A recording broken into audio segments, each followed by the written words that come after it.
Welcome everyone to our program this afternoon. My name is Raymond Yong. I'm the Vice Chairman of the Global Advisory Committee of AMTD Group.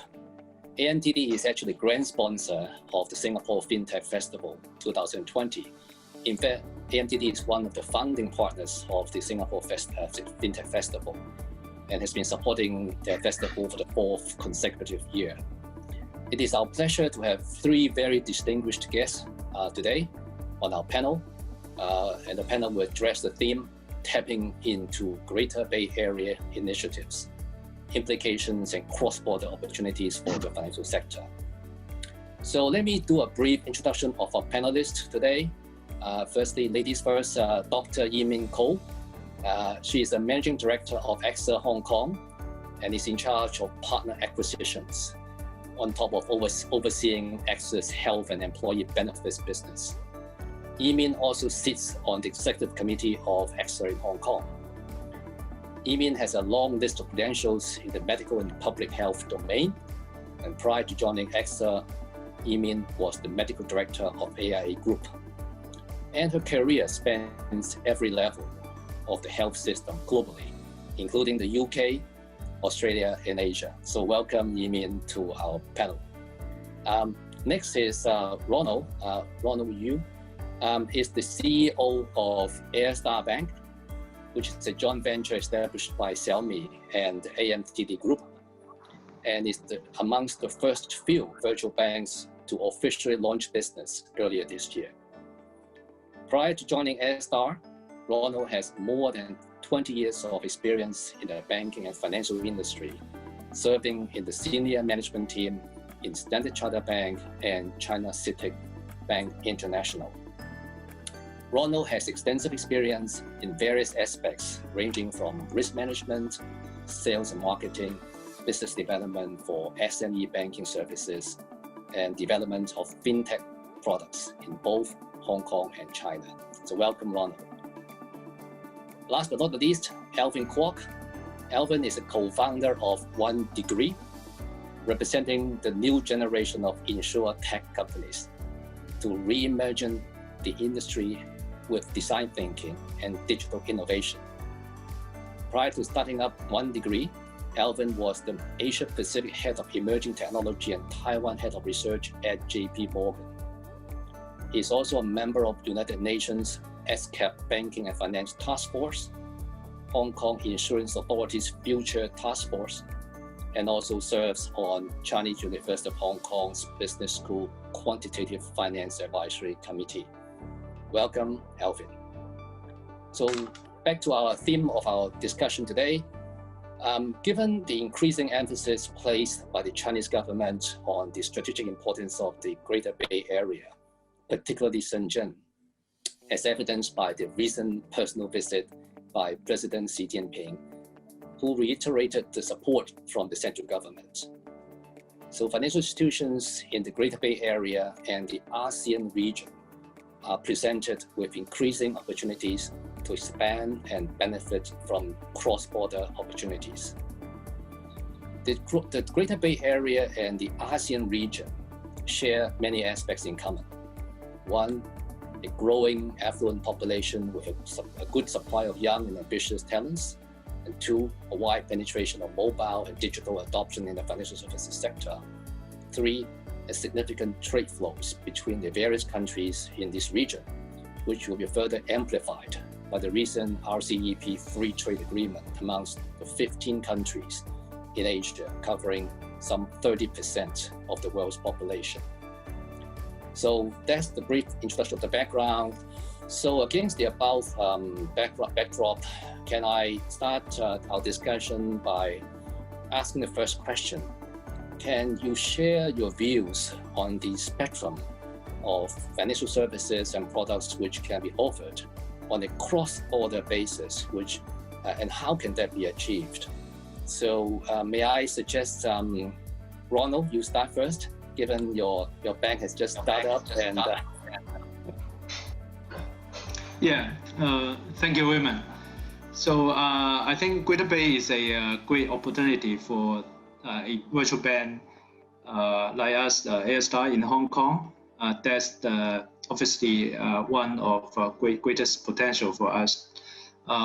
So we get ourselves ready, and I think we can serve the Greater Bay citizens in various aspects. Like first is bank account opening.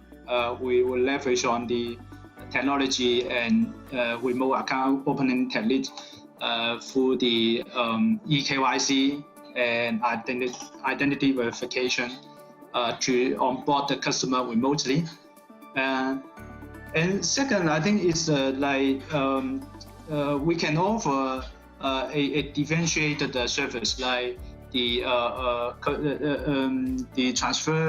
money transfer service. Hong Kong is connected with various countries, and it's a very matured international financial center. So on the remittance and the foreign currency exchange as well, we got a very good infrastructure. And the most important product is like the wealth management. So Hong Kong currently got 24 trillion wealth management asset in Hong Kong, and that's a huge opportunity for the Greater Bay Area citizens to allocate their assets in Hong Kong. And currently, the central government, Hong Kong government, are promoting the new policies in terms of so-called Wealth Connect. That allows the Greater Bay Area citizen to purchase the offshore asset, and using the closed loop arrangement to ring-fence those funding, we circulate back to China after the settlement. So that gives us a huge space we can pay. But we have to, of course, follow the guideline and do things step by step. I think that's the one of opportunity for a virtual bank like us. Okay, thank you, Ronald. How about Alvin? Yeah, from an insurance tech standpoint, what is your view about the opportunities? Thanks, Raymond. OneDegree, we have health-related, we have fintech vertical SaaS type of products, which all could have cross-border type of product and services. But I think for the benefit of everyone here, and also for the healthy development of the fintech market, I actually think the cybersecurity tools and all those cyber insurance are going to be extremely important elements that has cross-border implication, that is really important for the health of the market itself. If you think about it, ever since COVID, what is the fastest growing market? I think very, very clearly it is e-commerce. That is growing some 80% globally. And here we're not only talking about buying from Taobao, buying from Shopee, but also cross-border payments, telemedicine tools, that you can get the best doctor anywhere in the world, right? Now, some forward-looking thinking lenders to e-commerce company even come to us and say, the emerging risk now for lending is not only about looking at the balance sheet, it's looking at the cybersecurity that could lead to data leakage or system interruption. If you can't do business for two weeks, or if you leak out the patient data, you're going to get into trouble with cash flow issue, with regulators, with so many different things, and they're so right about it. So I think cyber product here is extremely crucial. Given that e-commerce activities are borderless, it is obviously crucial that such services can be offered on a cross-border basis, and OneDegree has put in a lot of investment in this area. Okay, terrific. I think the importance of cross-border sort of virtual type of service offerings is quite crucial. And I think in the insurance space, I should also look at how AXA and Mien, how do you think? Well, we are now in a pandemic, so I think no insurance is more important than probably health insurance. And this is an area where Hong Kong is very matured, very experienced, and where China is only now starting to understand and appreciate how insurance can actually improve and help to develop society. The GBA, of course, is a central government strategy with the highest level of backing, and with both the internal and external goals, which are really important about the double circulation strategy, because it is not just about China or GBA or Hong Kong. It is actually a regional and global strategy, both internally where the country can grow, but externally the cross-border will enable us to access widely seamless financial services that will be important for success of China, corporations, Hong Kong, and service providers. And by that, for insurance in particular, we heard from Ronald about the Wealth Connect, and so of course there are many insurance products that we can also sell. But specifically for health insurance, I'm thinking about both governments already talk about how Hong Kong doctors maybe go into the GBA, or investment into healthcare facilities have really grown in the last few years. So cross-border healthcare and medical treatment met through insurance will be very important to provide and to cover the free flow. The second area that I feel is very important is about building ecosystem and sustainable partnerships. It is no longer about every company building their own. It's about how we can use and build on top of those partnerships so that we can expand and grow, improving our distribution channels as well as supply chain. I think that is really important in China, in GBA, but also recently, last week, we had the ASEAN partnership. And so I expect that becomes increasingly important intra-regional, inter-regional, and of course global and international. And then the third area I think is really important is about working relationship with the government and the regulators. We all know that if you really want to get things done, you really need to understand all the many different policies. Just keeping track on all the policies as they come in, forming a holistic view is really important. So how are we going to work together with all the different parties, with the government, central and local government, and the multinational organizations, regulators, and so on. So I think those are some of the challenges too. Okay, well, wonderful. I think I like the concept of the ecosystem, which means that it is definitely have to be cross-border, and therefore to make the best use of this free trade agreement that the 15 countries have just signed up. I'm sure the governments in the respective countries would help to propel and to encourage these cross flows of services, as well as benefiting the people in each of those countries. So, whilst on this subject of policies and regulations, may I actually throw up the other questions around the specific asks or desirable changes that you and your constituents would wish to raise or consider as crucial to ensure an uninterrupted growth over the coming few years? So perhaps may I ask, Ronald, do you have any particular ask or suggestions around this area of policies and regulatory changes? Actually, quite a lot. These jurisdictions are different, and the law and regulations are different. So the first thing is we want those policy to be relaxed and allow the Hong Kong to participate into the Mien market. So there's a lot of different practices. For example, the data. Right? So in mainland China, those financial data cannot pass through cross-border to be used by Hong Kong companies. So that's, I guess, in the year of the Fintech or digital revolution, data plays the most important thing.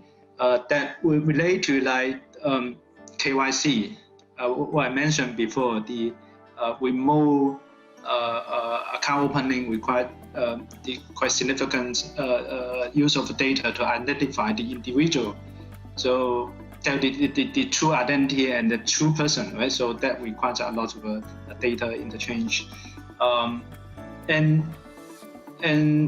China obviously got a lot of quality data into the central database. So as the institution in Hong Kong, so can we access to that data to verify the customer identity or the transaction monitoring? That has to be released somehow for like Greater Bay payers to access to that data. And the second thing is the business development. So actually, this is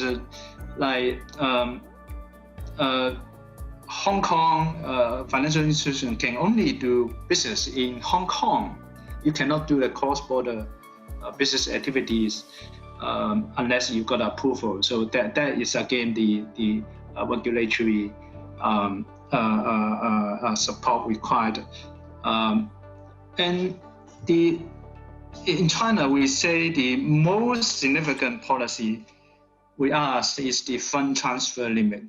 So that's everybody knows PRC government only allows a system to transfer 50,000 US out from China, right? So if that can be released somehow, right? So that would definitely help the banking industry or financial industry to develop further to deliver more different products. And one more thing is the digital RMB. That's a hot topic now. So can Hong Kong banks or financial institutions participate into that? It has to be one of the most important initiative in the world, digital RMB. So as a player in Hong Kong, as a virtual bank in Hong Kong, so we do interested into that digital RMB aspect. Yes, indeed. I think regionally, the governments in the ASEAN region are looking into central bank digital currencies, which I think would be a very significant development, enabling these developments of the fintech sector. So, Alvin, what are your takes on this? Yeah, well, there are 2 points that I want to bring up. One, at times, cybersecurity is an afterthought. It's not part of the design, or not even part of the compliance process. So cybersecurity education is extremely important. I think for governments, they need to give companies both carrot and stick through potentially subsidy on cybersecurity spending and penalty when it comes to data breaches. And this is really important because let's say if one of us, one of the digital bank, one of the health provider run into cyber issues, there's going to be collateral damage to the entire trust of the for the digital banks and also for the entire health system, right? I think that's one. Second of all, some regulators, particularly in the financial market, are still very old school. Allow me to say this. And they want the data to sit on on-premise server. And I can tell you that this is the most dangerous because how many companies really have the in-house capability to deal with cyber threat in your office? Okay. And particularly when talking about SME, like the 100,000 or even more type of SMEs, how do you expect each of them to be able to cope with this, right? So for OneDegree, as one of the first virtual insurers in the region, we actually got 100% of our operations sitting on cloud infrastructure right now, because it is actually the safest with the big boys like Google, Microsoft, Alibaba, etc., who really have the expertise to keep upgrading the cybersecurity capability. Great. Okay. So finally, Mien, any final thoughts before we close? Sure. To enable us to achieve uninterrupted growth, most important, I believe, is trust and confidence. This will provide people, investors, to take not just a short to medium term, but a long-term view. And that comes with it comes commitment and strategy from everyone in the ecosystem, because it's not one player, it's every player in the ecosystem. And the second point is about developing and retaining talents. That is very, at the moment, this is very challenging, and probably paying great attention to developing and protecting intellectual property. I think there's some concerns around that we need to pay attention to. Excellent. Well, thank you everyone for the very, very insightful comments. I think my takeaway is that there are significant challenges in connection with the growth of these fintech and financial services in the coming few years. But I'm sure that with the concerted efforts of innovative companies like yourselves, the market would eventually evolve into a very successful market for everyone. So thanks again, and have a good day. Have a good day. Bye-bye. Bye-bye. Bye-bye. Bye.